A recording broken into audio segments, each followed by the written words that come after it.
breach has rocked North Korea's border surveillance. On a LEVEL-3 torrential rain night, a synchronized escape exploited a 12-minute weakness in the grid. The strong side had thermal cameras and a joint bounty of 25 million, while the weak had only a 42 centimeters drainpipe and soaked sneakers. But the twist power didn't break the system. A 9-minute procedural gap did. Whose conscience carved that 93-minute fracture? Over the next 48 hours, mountain breakouts and international coverage, the whole truth unfolds. Will they survive to receive Freedom Entry Stamp number 1? If you want to know how this unbelievable escape unfolded, every second of the 12-minute gap, every risk and every choice, stay with us until the end. And before we begin, hit the subscribe and like buttons so you won't miss more hidden stories from inside North Korea. My name is Han Seo-yoon, from North Hamgyong Province, North Korea. At 3:17 a.m., all 12 monitors in the control room flickered at once. It was my third day under a reinvestigate the power fault order. The Ministry of State Security had dispatched a joint investigation team because the power pattern showed signs of human tampering. In 7 years as an intel analysis officer with the border guard, I had never seen a case like this. Backtracing the logs shocked me: an overheating window that lasted exactly 12 minutes, recurring every Tuesday at the same time. My fingers turned cold. Protocol said report immediately, but something felt off. The pattern was too regular, as if someone had engineered it. I pulled 3 months of data. The start date of the 12-minute spike matched the day an electrical engineer named Park Du-chan was jailed on smuggling charges. Coincidence or a frame-up? Then I realized the alarm triggered only during the 12-minute overheating. A hole. But who made it, and why? Duty began to wrestle with conscience. If I reported, Park would face harsher punishment. But if he was innocent? My faith in the system collided with my own certainty. I remembered my uncle's demotion, his life destroyed overnight by background songbun. Maybe a hairline crack had been growing in me for years. The next day, I requested an interview with Park Du-chan. I needed truth. Was the 12-minute gap a fluke or a design? A dangerous search for answers had begun. Our first meeting was electric with tension. The fluorescent lights in the prison visiting room buzzed and stuttered. He wasn't what I expected: 40 years old, calm as an engineer, but with eyes ground down by fatigue. I asked him straight about the smuggling charge. He denied it. Many inmates do. I stayed skeptical, but when I brought up the power schematics, everything shifted. He leaned forward. The paper schematics were burned, he said, but 6 routing paths lived in his head. Hard to believe until he traced a circuit in dust on the table. It matched the surveillance grid I'd been dissecting for days. I tested him 3 more redraws, unprompted. Every line identical. That kind of consistency doesn't lie. He wasn't just an inmate. He was a power systems engineer who understood the grid's skeleton. Quietly, he said the substation he'd helped design was the border network's core and it had a fatal weakness. Distrust began to thin, but certainty didn't arrive.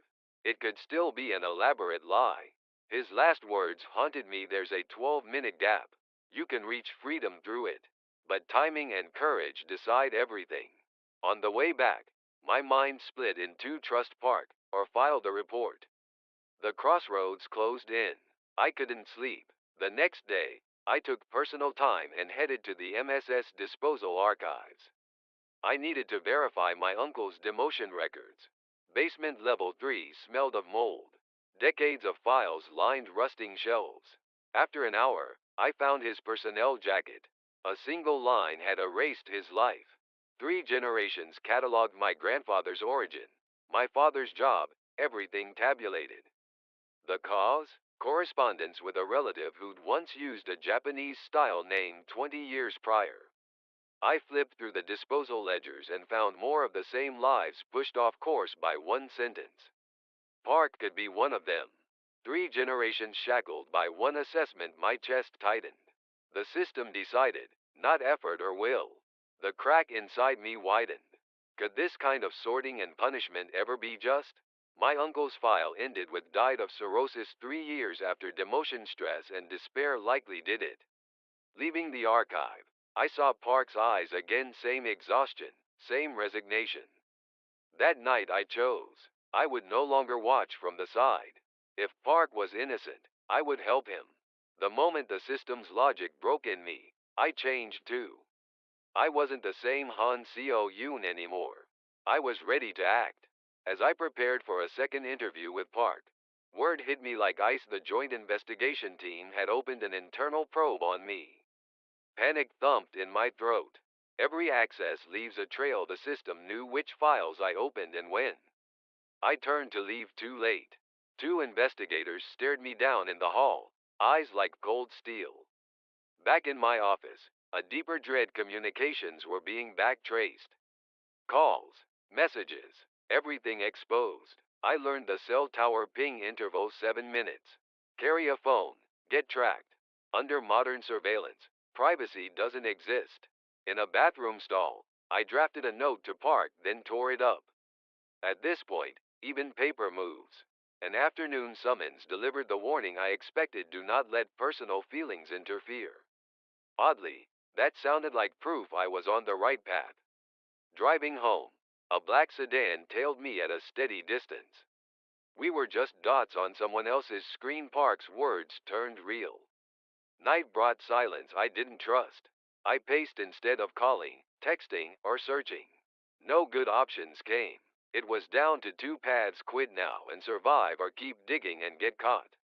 I couldn't stop. Park's case, my uncle, all those silent victims. Tomorrow would split my life in two. At 400 a.m., the weather agency issued a level 3 torrential rain warning: 150 millimeters expected, with squalls. On nights like this, perimeter units shelter indoors. I rushed to move Park's visit earlier. One last verification before the storm. He was waiting with a new look, tension braided with hope. He already knew about the rain. He spoke softly in level 3 rain. The substation auto switches to L2 mode to reduce load.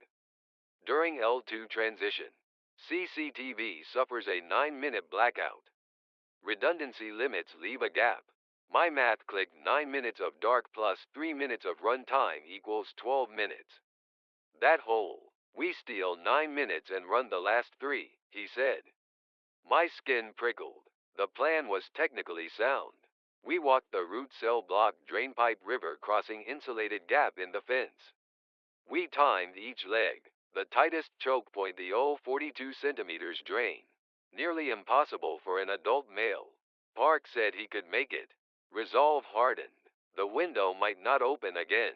It had to be tonight. As the rain hammered down, outposts began pulling in. At 1900, the L2 switch command hit. CCTV would go dark in 9 minutes. At 1923, the longest 9 minutes of our lives began.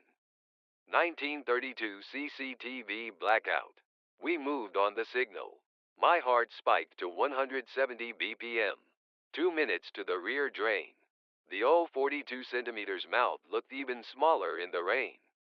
Park went first. I squeezed in behind. Inside was pitch black, palms on cold concrete, knees and elbows scraping until they bled. Stopping wasn't an option. After 3 minutes, we burst onto the riverbank. Floodwater boiled past, at least 2 meters higher than usual. Park jumped first. I followed. The water slammed the heat from my body. The river was 30 meters wide, but the current shoved us on a diagonal. We washed up 50 meters downstream, still across. 100 meters to the fence. 6 minutes gone. 3 left. We sprinted on mud that kept stealing our feet. It took a full minute to find the insulated gap. Gloves on, rubber pad down. We slipped through. 1 breath from instant death. 850 over the fence, but not out. 20 more meters. Lungs burning. We ran it blind.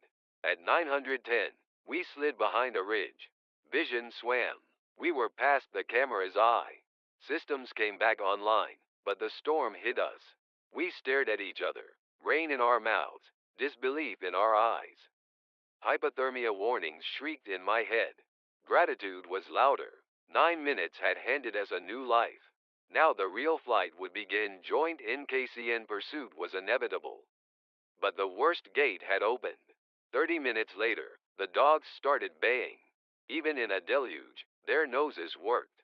Park pulled out contingency's cloth bundles of chili powder and tobacco flakes to burn the dogs' sense of smell. We dusted our trail and moved. We hugged the river for 2 kilometers to drown tracks and scent, but the water kept leaching body heat. An hour in, searchlights combed from 500 meters back. Park signaled we dived into thicker forest. Around 300 a.m., we reached the first cache cave he'd prepped months earlier, mouth masked by rock. Blankets, dry rations. Park's foresight saved us. We stripped and chased warmth. By 500 a.m., helicopter rotors thumped overhead. If they used thermal, the cave might fail us. Park whispered, granite here blunts heat signatures, groundwater flow adds noise. We watched the grid expand and then shrink over 12 hours, their radius contracting as they misjudged our distance. At 1800, we moved again, this time east off pattern, along the ridge. By 2200, we were 5 kilometers from the line. Now we had to dodge Chinese patrols too. At the final checkpoint, Park said, "From here, we split." Together was worse than apart. After 24 hours, the chase thinned. China wasn't under our feet yet, but the horizon shifted. One last door remained. 2 kilometers out, we shook hands and separated safer on different routes. See you in China. Alone. Fear grew teeth. Park had led, now every choice was mine. A map and compass were my only friends. Past midnight, the wire came into view, 3-meter coils of razor wire rolling to the horizon. Patrol lights winked in rhythm. I watched for 30 minutes and found the cadence moves every 15 minutes, pauses 3 minutes mid-route. Those 3 minutes were the only window. I set the wire cutters. Thicker than expected, each bite rang in my bones. 5 minutes to open a body-sized gap. 10 minutes left before the next pass and another fence ahead in China. Beyond the NK wire lay a 50-meter dead zone, likely mined. I tested each step with my toes, inching forward. The Chinese fence stood lower, about 2 meters. No live current, but cameras and sensors gleamed. When my boots hit Chinese soil, my legs gave out. We'd done it, or so it felt. It wasn't safe. If the Public Security Bureau picked me up, I could be repatriated. I had to pass as Han Chinese and move like I belonged. At 400 a.m., I reached a small village. People would wake in an hour. I needed cover. I found an abandoned house, roof half collapsed but dry enough. I could hole up for days if needed. Where was Park now? I prayed he found another hole through the wire. At 48 hours post-escape, I stood on freer ground. The journey to true freedom was just beginning. After 3 days in hiding, I headed to our rendezvous, a small Chinese restaurant in Dandong. I dreaded what I might not find. At 2:00 p.m. sharp, I stepped inside. Park sat in the corner. Our eyes met and then looked away, in case anyone watched. We ordered jjajangmyeon. He tapped the table with his chopsticks, more safe. I exhaled for the first time in days. After the meal, we crossed paths by the restroom. He slipped me a tiny note, contact for the Korean consulate and a broker. "From here, our roads divide," he whispered. Together we were a target. We shook hands, wishing each other luck. The next day, I called the consulate to request protection. They gave me a cautious meeting point. In a back alley, a Korean diplomat checked my ID and took me to a shelter. For the first time, I felt protected. I spent a week completing paperwork, detailing the security apparatus I'd served. Their questions went deep. Then a shock: my uncle's death was not isolated. Evidence suggested a broader, organized purge. South Korean intelligence asked me to cooperate internal information in exchange for settlement support. 2 weeks later, I boarded a plane. 12 years after leaving, I finally touched Korean soil again. Incheon glittered like a dream. Officials from the Ministry of Unification met me. I would spend 3 months at Hanawon for resettlement training. I heard news of Park, he'd made it too. For security, we couldn't meet. Not yet. 58 days from flight to arrival. The longest, hardest arc of my life. And the first chance to set an old wrong right. Epilogue. 3 months passed at Hanawan. A year later, I live quietly in Seoul. A tiny studio. Delivery shifts. Ordinary days breathable at last. 6 months ago, I met Park again. He runs a small Chinese restaurant now. We cried over that night, the drainpipe, the river, the wire. 58 days remade us. My uncle's case found partial daylight. The information I shared exposed a slice of the corruption to the world. Not perfect justice, but truth took a step into the open. Sometimes the images return cold concrete, raging water, barbed steel, but they're no longer nightmares. They're the memory of choosing courage. Many still live under the weight I escaped. May they find a door. If this story gives someone hope or nerve, then it was worth every cut and shiver. No matter how narrow the window, if you don't give up, a path opens. This was the story of 2 lives that broke through a 12-minute weakness in North Korea's Iron Wall. Their courage brought them freedom, and their testimony revealed the truth to the world. More stories like this are still waiting to be told. Don't forget to subscribe, turn on the notification bell, and share this video so that more people can hear the voices of those who risk everything for freedom.